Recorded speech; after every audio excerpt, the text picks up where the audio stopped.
The girl walks into the office, and the man sitting inside immediately throws peanut shells at her angrily and shouts, "Don't you know basic manners? Didn't anyone teach you to knock before entering?" At the same time, the assistant also enters the office and gives her a sharp look. The man looks at him and says, "Assistant William, you should know exactly whose place this is." The girl says, "Okay then, I'll come back later." As she turns to leave, the man quickly says, "Wait a minute, I need food and drinks. Go downstairs and bring 2 dishes and a bottle of wine." The assistant starts to step forward, but the girl stops him with a hand gesture and says, "It's fine." Then she walks away. After leaving the office, the girl asks, "Since when has he been coming to the company?" The assistant replies, "Ever since you went on your business trip. Manager allowed her husband to come in that day. None of us has the courage to say anything." The girl asks, "What's your salary?" The assistant lowers his head and says, "$1,600. The girl says, "$1,600? Every other employee in the company makes $16,000. How did your salary get so low? Did you ever tell the manager?" The assistant says, "I didn't have the courage. Last month I tried and I got scolded badly.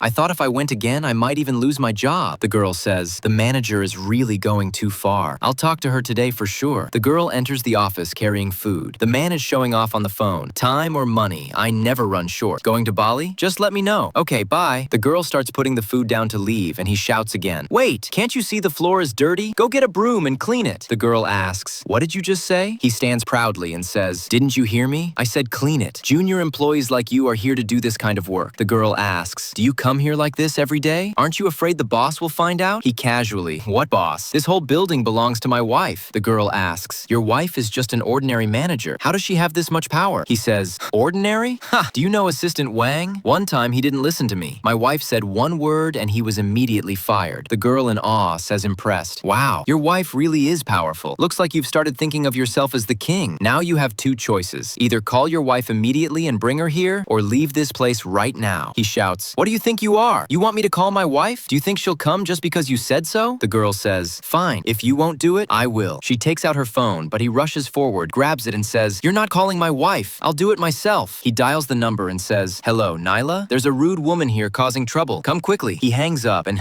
just wait, you'll see. At that moment, the assistant rushes in. "Ma'am, there's a very important meeting. You've been called immediately." Hearing this, the man's face turns pale. The girl says, "Go ahead, I'm coming." The boss says confidently, "See that? Now do you understand who I am and what my position is in this company?" Sheeta says with embarrassment, "No ma'am, I'm sorry. I never meant to disrespect you." Sheeta panics and runs to stop his wife, but she's already shouting, "Move, Sheeta! Who dares scold you? This company runs because of my effort. I won't let anyone treat you badly no matter who they are." The girl slowly turns around and says, "The person you're talking about? That's me. Pack your things immediately. Both of you are fired. Leave this place right now." Question: in your opinion, how should a person treat others once they have power and authority?